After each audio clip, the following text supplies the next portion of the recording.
ورحمة الله وبركاته. أنا جو حالي دا سافي عبد الله وحن كمدة وجوازكو بدك كشقينا وحنا ملاينا 2018 على قري 2018 وحكي الدم بي مركز محمد عبد الدولديس عايد عليه جير دولديس مركز يسوق شيء وحاي معايا هذا انديا شهره وعلى بدري كم دم والله كان سي لو كان أنا كم من قانا بور كياسة قرال كيسة بور كدم بي أنا كنت عمرك جرني قف بور أي قران لكن قف بور كدم بي وين جاي ماركن معايا دولد waxay nalaadahay anaka waxaan nahay maxay heeday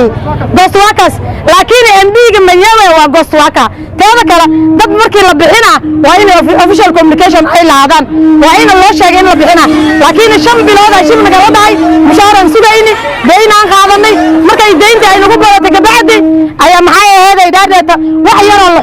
xushay oo qabalnimo loo xushay ayaa mushaar la sii anaka waxaan arkaynaa in qabalnimo loo dilay meel dilay in political revenge meel dilay oo nagala hargoosanayaan warkayna ku jiri dadka badan la bixi waa dadka ka soo jeeda tarbaje iyo wajahista maxaa yeelay inay tarbaje iyo wajahista dadka la bixi ay noqdaan waxaan u qaadanay inay argoos siyaasadeed tahay oo ma aragtay dadka Dr. Xasan Gilic in la bixi ayaan arkayna waxaan rabnaa anaka dawladda jiir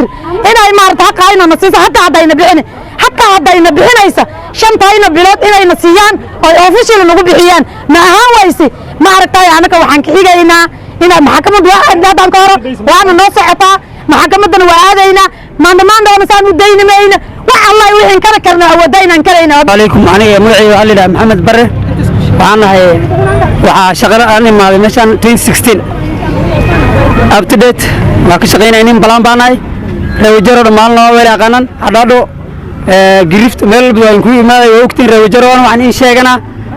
ninkii mishiima hagaajinaa meel walba tagaanahay 6 bilood ka dambe ilmeey iskuul laga soo fiijin ninkan waa ii diiday mushaar inay siiyo waraaq official la misin 2016 intaan dhacay meeshan aan joogay meel kale oo ka ma qaana markan waxaan ka rabnaa dawladda county government hadaa in bixisi walis bixin jiray kaasoo wala bixin jiray xaqayna si walaalo idoo dhiblaan ana ka reewajeer dhibaato weyn baan soo food saartay dhibaatada iyadoo dulmi ay soo gashay waxaan aad u codsanaynaa gafaraha si bilaadanimada ka baxsanaa noo galay aniga hadda kula hadlaa gabadhayda aabeed waswaalin geeda isku xirin 27 sano naagtaasaytan way akhrislaan ma haysata aabeed saacadan hadda la joogalay bay igu xirin yadooga aabeed ana waan gorab taagan walaalahay oo dhan asxuuqay anigaas ay xasuuqay jir qabiilaysi iyo dulmi iyo wixii ka shaqeynay isugu asaga iyo wixii ka shaqeynaa dulmi ay ka shaqeeyaan wajawaaska waxa ka shaqeynaa dulmi ay ka shaqeeyaan annaka wajar hadan nahni ma rabna saas wajar waa wajar ifar qabiil kama rabna gaal li muslim wajar inay gacanta lis qabsadaan doonayn hadii amankan madaharaad aan amankan suubanayn abartan ilaa taa nacara adiga noocaasayto inuu soo hadasho ama as dadka ula dhaqanto wanaagsan Abbas markaas ku raartay iyad kasta istaagi jirtay baabayaankan ku dhigi jirnay waas waa aamus oo indha u xirid shoodaada ku buuxsanta hada salaam oo tawfiiq aniga magacayga Cabdirasaaq Xasan Dire waxaan ka mid yahay shaqaalaha shirkadda biyaha Wajiha Wasco sidaad ogtiin reewajeer marxaladda ay ku sugantay Wajiha Wasco waxay noqotay goobjoog oo qabiilada lagu taageero qabiilada lagu ciribtiro oo ficil ka socdo maanta waxa dhacday shaqaale ku dhow 250 ayaa shaqada laga saaray shaqaale ayaga ahay waxay ka yimaadeen oo badan laba constituency Tarbaji iyo Wajeer East iyo Wajeer North Wajeer South waxa yara ku jiraan waxa weydiirnaa governor xilka ahay annaga ma reer Wajeerta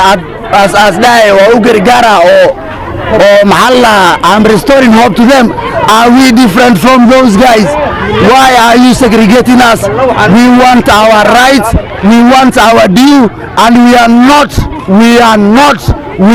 not begging you. Yes. We will continue with this demonstration.